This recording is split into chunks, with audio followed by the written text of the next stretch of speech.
If I will become a princess and rule a kingdom, the following will be my plans for my people. First, I will ensure that every child in the kingdom has access to quality education. I will provide scholarships for the children. Second, I will provide accessible and affordable healthcare for my people. I will build more well-equipped hospitals and clinics.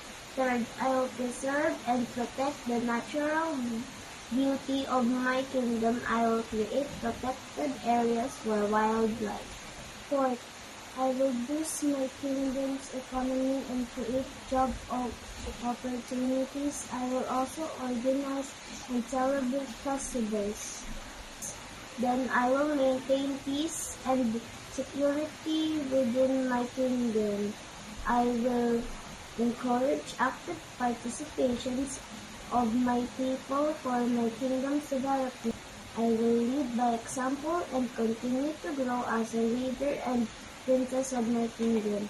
This is Daniela Ulis S. Tan from grade 3 Wisdom. Thank you.